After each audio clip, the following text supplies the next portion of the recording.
already moving up to the north towards Electro Dam. You've got JD Gaming, GK Esports, Gen G, ENTER FORCE.36. You can read the names. Let's take a look at what's happening elsewhere, though. Teams trying to rotate their way in at the moment. One of them on your screen is going to be VKG. Just checking to see if there's any areas that they can teleport through as well. That void passage, very useful to transition from point A to point B. It really was interesting when Alter came out. Everyone was jumping onto different maps trying to find out just where the void passage could get you, and also where you probably shouldn't be able to get as well. There's an engagement here. JDG are going to be able to drag floating back. Gen G have lost 2. They should be able to just about reset on these stairs. It's E36 putting out a lot of the damage. They're going to be forced to get that Gen down. So Gen G's Gen is feeling safe. But this is a little bit of a risky spot to play. See, E36 want to try and push this. They know that Dexter is still down. And with Maggie in the lobby as well, you do not want to be in a staircase if someone throws a wrecking ball your way. E36 trying to capitalize on the damage that was already done by JDG here as Gen G cannot catch a break. But I love this aggression from Asia. You have to force them back. You can't just sit there and take the damage. Back over to VKG. This is happening just outside of Galleria. TIE are just behind them as well, as you can see on your screen. Split by that big divide, the big wall that kind of surrounds Galleria. 13 points on the board after 2 games for VKG. Not the worst of starts for them. A bow check in the hands of Casa here. Shows that they've tried to move pretty quickly from the POI. Need light ammo. Gen G get peppered again, by the way. Look at the kill feed knocked from distance this time with the Sentinel. That staircase is a little bit shaky for them. So a few teams who are making very wide rotations, Ninjas in Pajamas being one of them on the eastern side at the moment. Expect them to be very late. You also might see Shopify Rebellion and PXX fight shortly, but finally Gen G will be taken from the stairs. And it is a combination of JDG and E36 in the end. They just didn't allow them to escape. It didn't matter if they went up or down. Someone had their exit. Yeah, Gen G are going to be looking back and saying, hey, if it's an ENAM zone again, I think we don't play the staircase early. It's a tough one. Maybe in scrims it worked, but when everyone is in the zone, it becomes a little bit more awkward. E36 up on this high ground, by the way. They're going to be safe for so long. Such an advantageous position to have with these northern Electro Dam zones. And you can see exactly why. So difficult to challenge any team that's up on height. And I've just realized that Jusna has a 3 times on a charge rifle. So anyone who's going to be arriving late is going to be singed, he's going to be burnt, and is more than likely going to be on their backs. A few teams have actually gone further into zone here just to get a little bit more information and Evo. Shopify Rebellion being one of them. As VP on their journey through, they're actually starting to approach Galleria at the moment. Now TIE are waiting in Galleria. And VP at the moment just prioritizing leveling up some of their weapons and getting extra attachments. But I think they have now spotted TIE. They have to be careful because if they went north, they'd run into RRQ. South of them is Aurora though, so this is a tricky rotation for VP. I feel like Galleria is a little bit of a honey trap at the moment for a lot of teams as well, considering that you've got a ring console and a survey beacon there. So as well as the fact that teams are going to be rotating to the north, you have those little sweet treats down to try and hit, to level up the Ugos to get the information. Over towards the zone, you can see KNC have found a corner to play. The baby comps worked out for them here, slamming below a lot of the teams on the bridge, GK being one of them. No power booster on the Gibraltar, so that bubble's not going to be coming up as quick as it could. Also, only the blue armor, so 1 defensive bombardment to use. It is bizarre how these pro teams are so happy to take corners like this and just be under constant stress. It is very difficult to hold those kind of spots. You have to rely on those abilities from your legends to make sure that you can always be having them ready, basically. Yeah, I think it's a really good point you raise here. You know, some spots are very playable late game. Early game, not so much. That place that we just saw, very playable late game, but very difficult early game because there's so many teams looking at you, so many lines of sight. You've got to wait until they become lines of sight that don't exist later in that game. DK being aggressive, that was definitely just from height with the charge rifle. And Noct is going to be brought back to his feet here. You can see Keon is sticking that. JDG looking to clean up the final pieces here of KNT. It's a little bit of a portal dance, a portal pie. And Naughty wants to be invited. I think this was my point initially with Kinatrope playing on this baby comp and the zone coming towards them is they are forced to really use the Newcastle and the Gibby. because that is a very interesting playing position, I will say, with the knees up. That is a far more flexible man than I ever will be. Flat also struggling. They're going to be eliminated. Watch yourselves, pups. Neo are able to get those kills in their favor, but are you going to be able to actually get the res? That's the real question. Yeah, Kinatrope just been eliminated in the meantime, so the solo wasn't able to survive there. And like you say, it's one thing to survive, but Zipline Mafia are chasing them down. Zipline, who are in 6th place at the moment after their impressive Game 1. Game 2 was a little bit more lackluster. But it would be quite something if they were able to get to the match point finals. Actually, both Zipline Mafia featuring here and TIE, when you talk about regional finals and the success stories to be able to find yourself here at EWC. And both teams who we know, when their backs are against the wall, they can find those moments. Just going to focus in on Ninjas and Pajamas on the right side of the screen here. You can see that they've had a little bit of a more distance to travel to get to this zone. So they're just taking a little bit of a wider route here. They're going to play for the next console to find out where the zone is going to be pulling. Sometimes doing that just gives you a little bit of a heads up on the rest of the lobby to see what side of the zone is going to be best to fight for or play for. They can also, of course, hit the survey because they should be up to purples at least when they do get to fight. VP looking to do something similar here when it comes to ring console, just over at Vibe Isle. And Neo are still alive here. You can see they're just moving towards Energy Bank, the solo player who is still alive, but might be about to run into Relove DCG, who are going to be feeling all kinds of confident after the win of the last game. It was quite funny seeing his arrow on the map just do a quick 180 as soon as he noticed DCG. As we can look back at just how unfortunate Kinatrope were with the teams that had eyes on them. Everything that was available to use was sent to make sure that Kinatrope could not stay alive. A difficult position to hold early on in the baby comp. Not really being of use so far in these early games, but perhaps later Kinatrope will be able to reap the benefits. Yeah, it's one of those where there's just too many counters in the lobby for it. Seer being a big one, and you've just seen the perfect example of why it's difficult to run it in a Maggie-filled lobby, because you can just get drilled behind those shields, you can get Maggie-balled as well. It's just very difficult to survive and hunker down with the amount of offensive abilities that are still available in the compositions you're going up against. Aurora then. Let's take a look at them. Only 25 Evo here for Orain to get his full perks available. And having to play quite far away from where the zone is going to be pulling Electro down. Shopify Rebellion finding themselves in a fight here with DCG. They're playing for the Mythic Beam, which is spawning right next to them. Yeah, DCG are not in a position to stop them getting this Mythic Bin either. For Shopify Rebellion, I mean, they want to do it for Koi 4, I'm sure. It adds that extra little bit of willpower to you. For Phony, you're kind of playing with house money, right? You're playing for free, but at the same time, you want to be able to get it done. I guess it's not too much pressure, but it's a different kind of pressure, isn't it, that is applied to you? Yeah, 100%. I think that Shopify Rebellion fans will be recreating The Simpsons.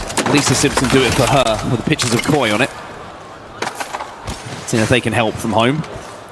But Shopify Rebellion got a lot of pressure on their shoulders. One thing that Zainu is going to have to do is lead the troops. Having Phony, of course, an IGL himself alongside, he's going to be able to give some input. Look at where the zone is going. It looks like it's going towards GK Esports, right on the northwestern tip of where the zone is falling. 55 seconds on zone close. Ninjas in Pajamas on your screen right now. They did play for heights. They played for all that information. They weren't actually able to get up with their pathing to purple armors, so they're not going to have all the perks available. So this is going to have to be brute forcing it from them, and Kurev is going to have to portal back here and think about the next move. Oh, RRQ there and waiting, maybe. Strafing Flame certainly saw the Void Nexus, but they are not in a position and they actually disappear themselves. NIP do have an evac tower to work with if they'd like to go up into the sky, because they do not have a Valkyrie, of course. Virtus Pro just having a little swing behind here to see if they can be a frustrating force to deal with. Great shots coming in from the flat line. Prest is still showing that thing can kick. As now they're trying to ping where the next play is. They're trying to put that little corner inside a Galleria. Now Neo, Ninjas in Pajamas. This fight is taking place and Vayne is not looking healthy. Gets the med kit off.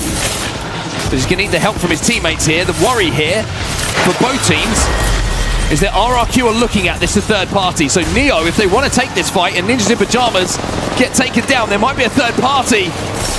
But this might be clean enough for them to actually reset. But no, Vayne makes this difficult now. To 1v2. But where are RRQ? Did they want to try and force this? They are safe in zone. It looks like Ninjas in Pajamas are going to get a reset here. I don't think NIP wanted to take this fight at all. And Neo, they kind of forced it, got aggressive, and NIP make them pay, as Neo are going to be down to just a 2 as well. So neither team either able to benefit from that. RRQ have actually focused a little bit more towards Neo. Look at this from Vayne. Patience waiting for Cole to join alongside him, and then all of a sudden they can come behind, but no! Ninjas in Pajamas are eliminated. Neo were eliminated a few seconds ago. VP gets sandwiched. And it's Shopify Rebellion who come out the victors here, but now they've got to deal with Relove DCG. They're below them now inside the Galleria. And it's not quite a straight 3v3 because RRQ are close enough. They could get involved if they would want to. They are certainly hovering at the moment, just waiting. But if it takes too long, if there isn't enough gunfire, I'm sure RRQ will just start to think about zone a little bit more. They might just meet at the choke point past Galleria, which is going to get quite ugly because on the other side of it, you've also got VK Gaming and For Fun that are currently taking a 3v3 battle against each other as well. Here it is. QQ has got Lestar in his hands. Skynade's going to hurt though. Has to back up to his teammates, thinking about hitting the Void Nexus to get out of there, and that's exactly what they're going to do. The problem is, on the other side of that Void Nexus, there's a team waiting. GK Esports has just been eliminated. They were in the prime spot in zone, and this is what I was worried about for VKG. Shopify were sitting on that portal waiting for that opportunity. That is free for SR. One member of VKG did escape into zone. But at the moment, the one team who is actually in center zone is TIE again this time. Can they hold on to it? Remember in game 1, they weren't able to hold on to it. They got pushed and lost that engagement.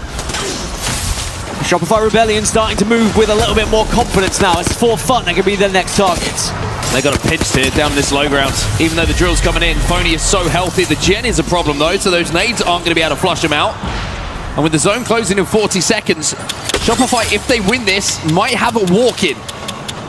For Fun though, hidden for now, but they could hit a Void Nexus through if they want to get aggressive, but instead Zainu's made the play call to play this corner where they will be safe. Dinos get eliminated as Zipline Mafia are able to win out on that one, but they're a little bit worried about TIE below them as now Shopify Rebellion will push in onto For Fun, and they've been able to get a couple of knocks.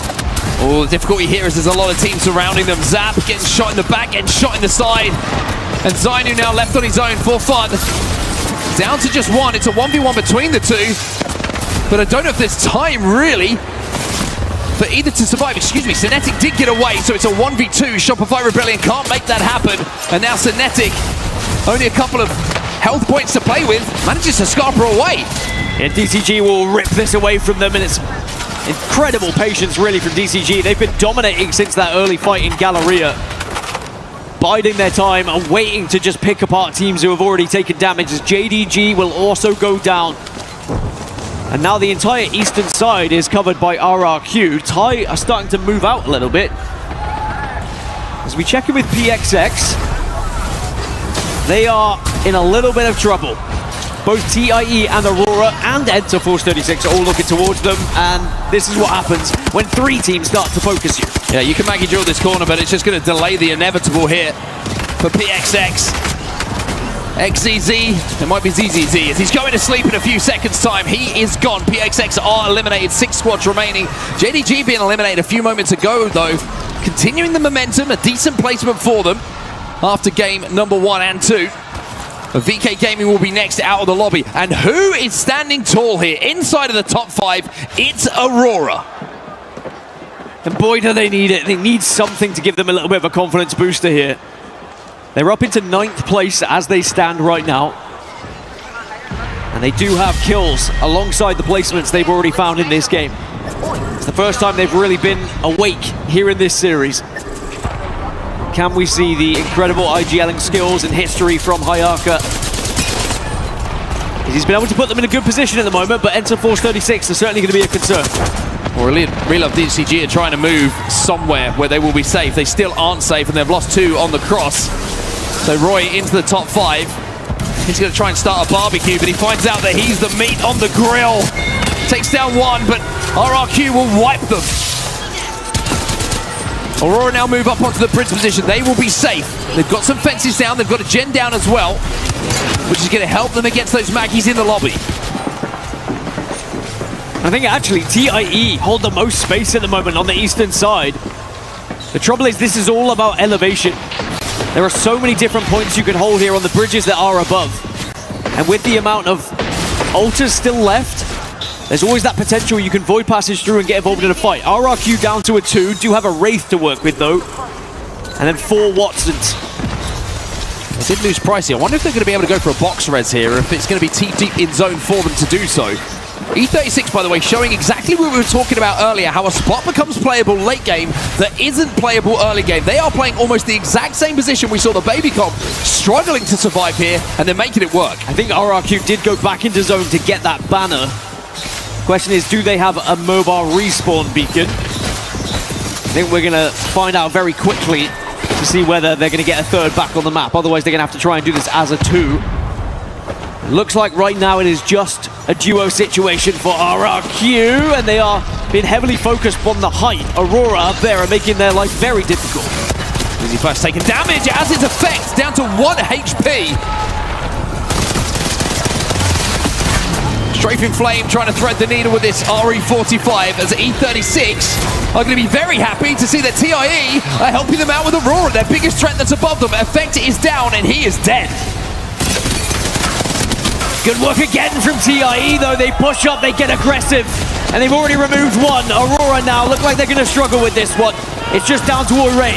But you see E36 take the opportunity now to void passage up using the alter cues. Hold on. To get involved in this fight, and that forces TIE back. RRQ now watching all of this and thinking, this is our chance to strike. Suddenly this is a 2 versus 2 versus 1. There is not one full team right now. Back to the low ground, E36 should be able to get a reset. RRQ, oh, the baseball bat to the back of the head is going to hurt. That's TIE gone. Aurora trying to get a full res as well, dropping down to Moby, seeing if maybe Effect can get back into the map, but E36 and RRQ perhaps are not going to allow this. It's E36 who have the most in terms of players up here. RRQ are playing for second. They get second, and now it's a 2v3. E36 versus RRQ. Shield swap maybe for Strafing Flame, he gets it. It becomes interesting, but Strafing Flame takes damage. See that now, look at a peek with that R9. It's all about timing the swing here for E36. 1 player remaining, easy flash, dealt with. E36 will win here.